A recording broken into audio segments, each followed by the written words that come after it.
12 তারিখ পর্যন্ত কোনো চাঁদাবাজি করা যাবে না। 12 তারিখের পরে চাঁদাবাজি করা যাবে। তারা পাবলিকলি এই ধরনের কথা জনগণের সামনে এসে বলার পরেও যদি তারা বিজয়ী হয়ে আসতে পারেন, তারা তাদের চাঁদাবাজির ভাগ বুঝে নিতে চান। অথচ আমরা দেশের জন্য, জাতির জন্য সর্বোচ্চ ত্যাগ স্বীকার করে ঐক্যবদ্ধ হয়েছি। এখন সময় 11 দলীয় ঐক্যজোটের সকল নেতাকর্মীদের ঐক্যবদ্ধ হওয়ার। এখন সময় বাংলাদেশের জনগণের ঐক্যবদ্ধ হয়ে 12ই ফেব্রুয়ারি ন্যায় ও ইনসাফের পক্ষে, আধিপত্যবাদ বিরোধী এবং সংস্কারের পক্ষে, সুশাসনের পক্ষে 11 দলীয় ঐক্যকে বিজয়ী করে নিয়ে আসার। আমরা দেখছি অনেকেই নির্বাচনের সময় সরকার গঠন করার স্বপ্ন দেখছে, কিন্তু আমরা তাদের নির্বাচনী প্রচারণায় প্রত্যক্ষ করছি প্রত্যেকটি জেলায় জেলায় গিয়ে তারা ভুলভাল কথা বলছেন। নীলফামারীতে যেখানে মেডিকেল কলেজ আছে সেখানে বলছেন মেডিকেল কলেজ করে দিবেন। কুমিল্লায় যেখানে ইপিজেড 25 বছর ধরে আছে সেখানে বলছেন ইপিজেড করে দিবেন। আমরা দেখছি যে ময়মনসিংহে যেখানে ভুট্টা চাষ হয় সেখানে বলছেন সয়াবিনের চাষ হয়। আপনারা যেই দেশকে জানেনই না, এই দেশের কোথায় মানুষের কি সমস্যা, কৃষকের কি সমস্যা, মেহনতি মানুষের কি সমস্যা, সেটাই আপনারা জানেন না, তাহলে কিভাবে আপনারা স্বপ্ন দেখেন যে আপনারা এই দেশকে মুক্তি দিবেন?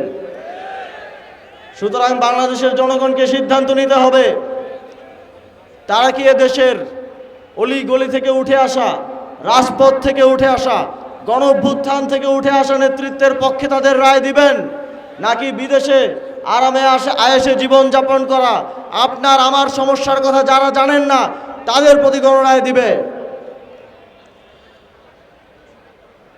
আমরা আজকে যেই আসনে দাঁড়িয়ে আছি সেই আসনে একজন প্রার্থী হচ্ছেন জুলাই গণ অভ্যুত্থানে এক দফার ঘোষক, আমাদের জাতীয় নাগরিক পার্টির আহ্বায়ক এবং জুলাই গণ অভ্যুত্থানের সম্মুখ সারি থেকে বাংলাদেশের জনগণকে মুক্তির পথে নেতৃত্ব দেয়া মোহাম্মদ নাহিদ ইসলাম ভাই। এবং অন্যদিকে যিনি প্রার্থী আছেন তার অনেকগুলো নাম আছে, আপনারা আমার থেকে ভালো জানেন। একটা হচ্ছে ভূমিদস্যু, আরেকটা হচ্ছে চাঁদাবাজ, আরেকটা হচ্ছে মামলা বাণিজ্য করেছে না মামলা বাণিজ্য, আরেকটা হচ্ছে বিদেশি নাগরিক। আমরা দেখি জাতীয়তাবাদের কথা বলে তারা বিদেশি নাগরিকদেরকে মনোনয়ন দিয়েছে। ভানুয়াতু নামক একটি দেশের, যেখানে সাধারণত যারা লুটপাট করে, যারা জনগণের অর্থ আত্মসাৎ করে, কুক্ষিগত করে সম্পদ গড়ে তোলে, তাদের সেই অর্থ গচ্ছিত করার জন্য কিছু জায়গা আছে, ট্যাক্স ফ্রি, তারপরে নানা ধরনের সুযোগ সুবিধা তারা পায়। তার মধ্যে একটা হচ্ছে ভানুয়াতু। তো তিনি ভানুয়াতুর নাগরিকত্ব নিয়েছেন। তিনি ভানুয়াতুর নাগরিকত্ব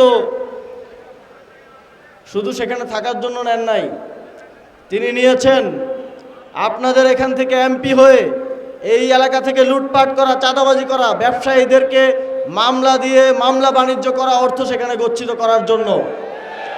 আপনারা কি এমন কাউকে আপনাদের নেতৃত্ব নির্বাচিত করবেন যিনি এখন থেকেই প্রস্তুতি নিয়ে আছেন আপনাদের অর্থ কিভাবে ভানুয়াতু পাঠাবে?